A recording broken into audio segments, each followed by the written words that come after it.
6. 나의 어머니. 내가 팔도구 거리에 들어섰을 때는 이미 날이 저문 뒤였다. 천리를 걸으면서 내내 불안해져 있던 마음이 집 앞에 닿았자 몹시 긴장되었다. 그런데 어머니의 표정은 뜻밖에도 포근한 여유가 있고 침착하였다. 어머니는 두 손으로 나를 꼭 부둥켜 안고 나는 한 번도 그렇게 못해봤는데 너는 혼자서 천리길을 갔다 돌아왔구나. 사내가 다르긴 다르다고 하면서 반가워하였다. 나는 고향 소식을 간단히 말씀드리고 나서 아버지는 어떻게 되었는가고 물었다. 어머니는 목소리를 낮춰 무사하다고 대답하였다. 다른 말씀은 없었다.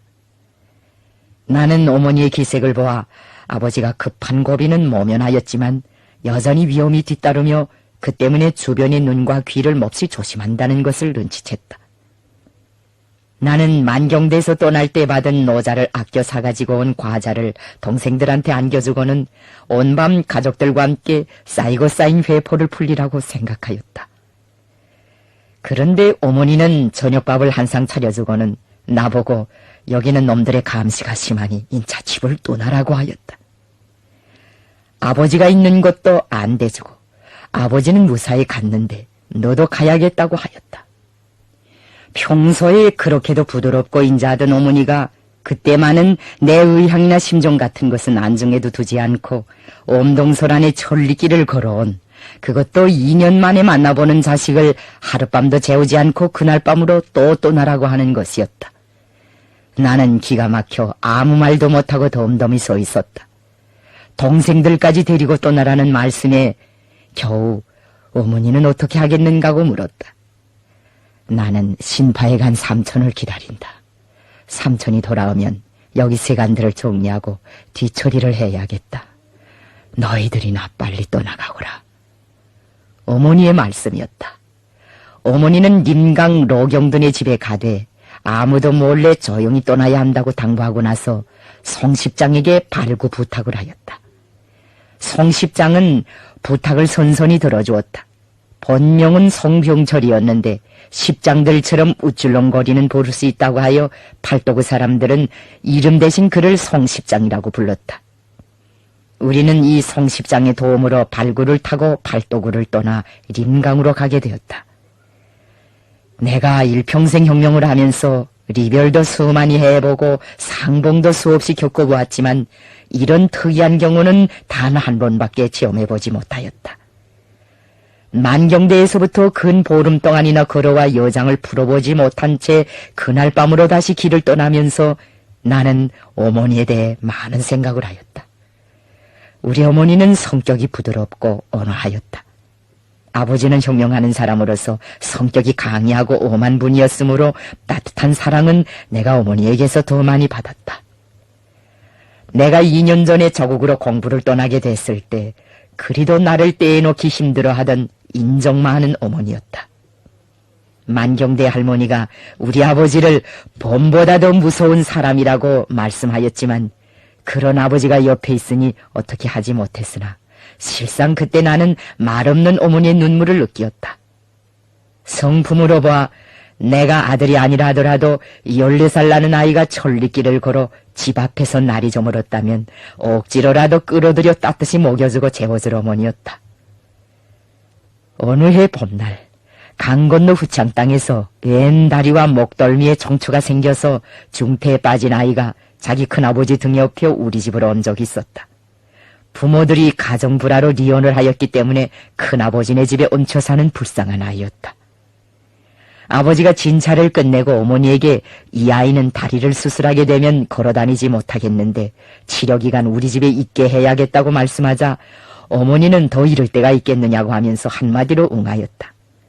수술 후 매일 한 번씩 꿀에다 밀가루와 중절을 반죽하여 아이의 정처에 붙이곤 하였는데 그때마다 어머니는 아버지를 도와 약을 붙이는 시중을 하였으며 어지러운 상처를 다루면서도 얼굴색 한 번 달리하지 않았다. 이렇게 여러 날 지성을 다한 끝에 병이 나아서 아이는 집으로 돌아가게 되었다. 그때 아이를 데리러 왔던 그의 큰아버지가 1원짜리 돈 한 장을 아버지에게 드리면서 치료비를 계산한다면 몇 백냥을 드려도 아깝지 않겠습니다만 없는 살림이라 마음뿐입니다. 그저 치렵이라고 생각하시고 선생님 이 돈으로 약주나 하고는 말끝을 맺지 못하였다. 옆에서 그 광경을 지켜보던 어머니는 없이 사는 분들에게 치렵이라니요. 그건 당치 않은 말씀이에다. 나는 앓는 내를 더 잘 먹이지 못한 게 오히려 마음 한구석에서 내려가지 않습니다. 라고 하였다. 그래도 아이의 큰아버지는 막무가내로 그 돈을 받아달라고 간청하였다. 잘 사는 사람이 그런 청을 한다면 몰라도 산에 가서 솔건불 같은 것이나 긁어다 팔아가지고 치료비를 마련할 수밖에 없는 사람이 돈 1원을 가지고 와서 받아달라고 하니 우리 부모님들도 난처해지지 않을 수가 없었다. 아버지가 어머니를 돌아보며 정녕 우리가 받지 않으면 남의 성의를 무시하는 것이니 어떻게 하겠느냐고 하면서 딱히 하자 어머니는 진정이야 받아야지요 하고는 그 걸음으로 거리에 나가 닭목 5자를 끊어가지고 돌아와 그 아이에게 주면서 단어도 멀지 않았는데 집에 가거들랑 옷을 입으라고 말씀하였다. 그때 닭목 1자에 35전씩이었으니 결국 환자가 내놓은 1원에 75전을 더 보태어 옷감을 끊어온 것이었다. 우리 어머니는 원래 어렵게 살면서도 돈에 대한 타산과 욕심이 없었다. 사람이 돈이 없어서 못 사는 것이 아니라 명이 모자라서 못 산다. 돈이라는 건 있다가 없어지기도 하고 없다가 생기기도 한다. 이것이 우리 어머니의 철학이었다. 우리 어머니는 이처럼 마음씨가 곱고 온화한 분이었다. 간혹 아버지가 언짢은 일이 있어 꾸중이라도 할 때면 잘못했습니다. 다음에 고칩시다. 라는 식으로 사과를 할 뿐 말대답은 하지 않았다. 우리들이 장난을 심하게 하여 옷을 어지럽히거나 물건을 마쓰거나 집안을 소란스럽게 할 때에도 할머니가 왜 아이들 보고 욕을 한마디도 하지 않는가고 나무라면 뭐 잘못한 걸 가지고 또 욕을 해서는 뭘 하겠어요 하는 정도의 말씀밖에 안 했다. 혁명을 하는 남편을 섬기니 그렇지 사실 순수한 여성의 각도에서 보면 어머니의 일생은 힘에 부친 고생살이의 연속이었다. 어머니는 아버지하고 단란한 생활을 얼마 해보지 못하였다. 아버지가 독립운동을 하느라고 늘 객지에 나가 있으니 자연히 그렇게 되었다. 아버지가 교원 생활을 할 때 강동에 가서 한 1년간 좀 재미나는 생활을 하였다고 할까. 그리고 팔도구에 와서 한 1, 2년 가정생활을 해보았겠는지. 아버지가 감옥에 들어가고 감옥에서 나와서는 앓고 경찰의 감시를 받으며 이곳저곳 또 돌아다니고 아버지가 돌아간 다음에는 나까지 혁명을 하느라고 늘 객지 생활을 하다나니 어머니는 단란한 생활을 못해보고 그냥 마음고생을 하면서 일생을 보내었다. 만경대 있을 때에도 어머니는 12식구나 되는 큰 집안의 장선 며느리로서 늘 바삐 지냈다. 남편의 뒷바라지에 시부모 공대는 말할 것도 없거니와 집 안팎을 거두고 설거지를 하고 빨래를 하고 길쌈을 하느라고 허리를 펼 사이가 없는 데다가 낮에는 농사일로 진정일 밭에 나가 있다나니 머리를 들고 해를 쳐다볼 경황도 없었다.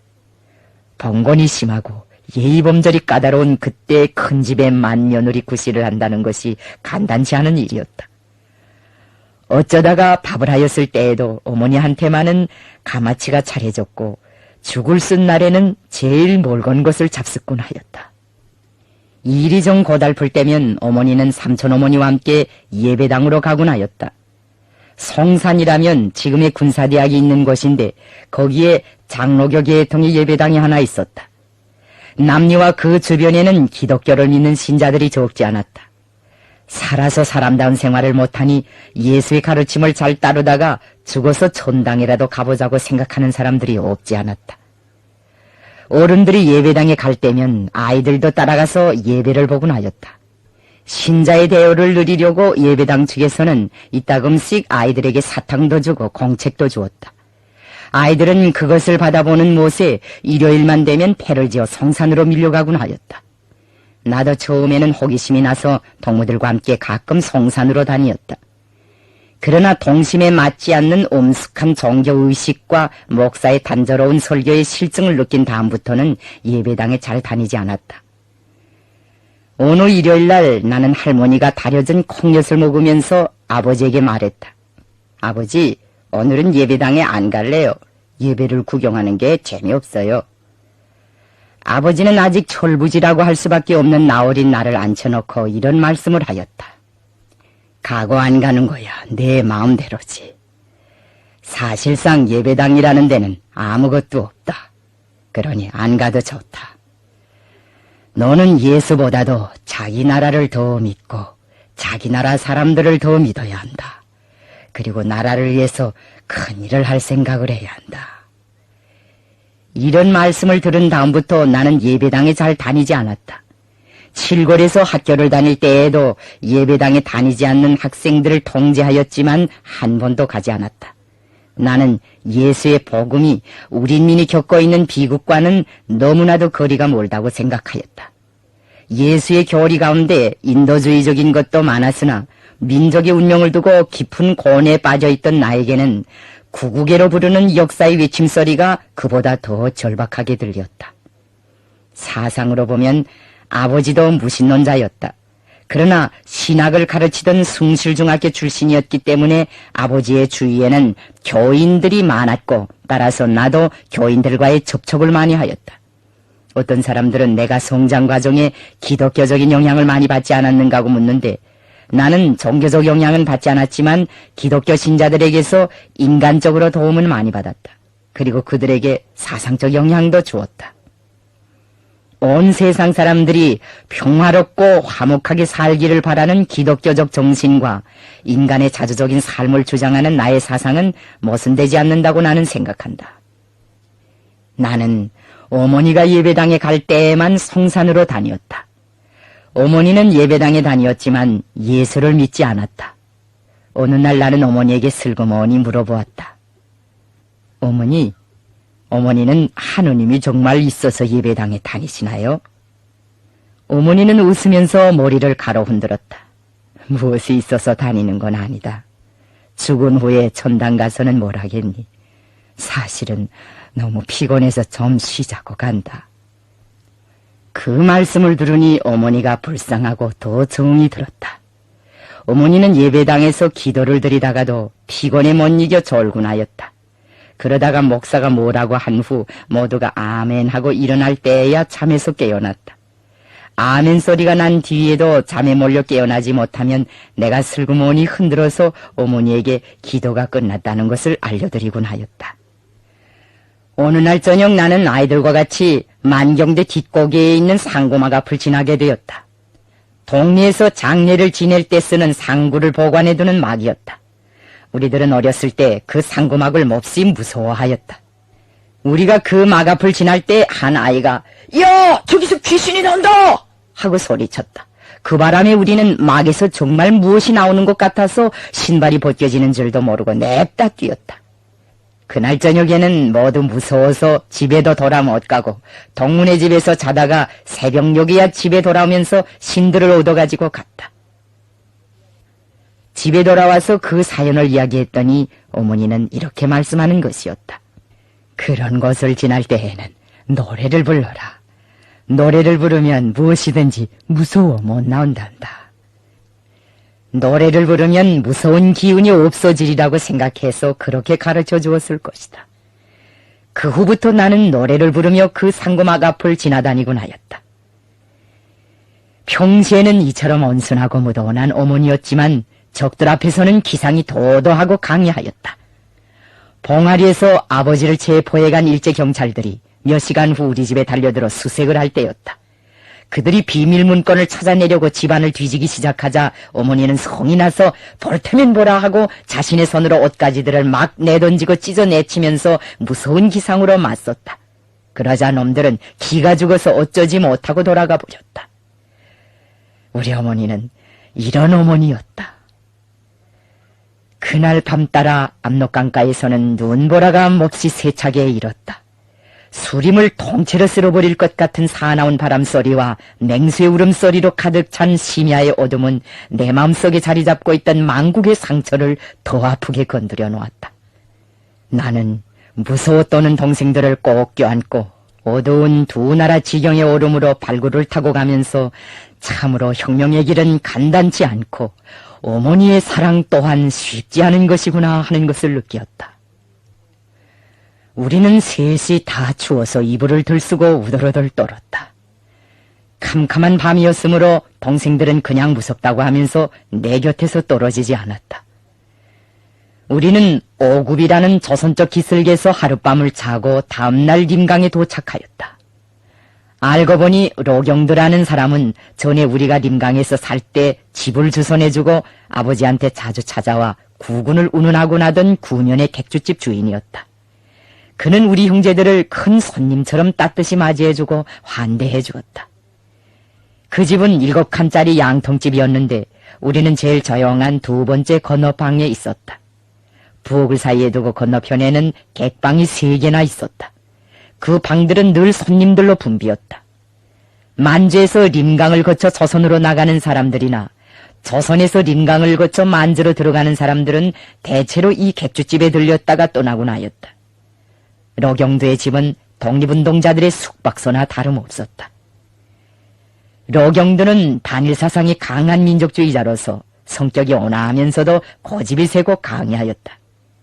그는 객조업을 하면서 거기서 나오는 수입금의 일부로 독립운동자들을 지원하고 있었다.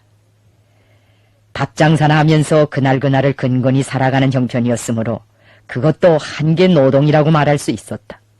그가 어떻게 되어 림강의 자리를 잡게 되었는지 그 내막은 나도 똑똑히 알 수 없다.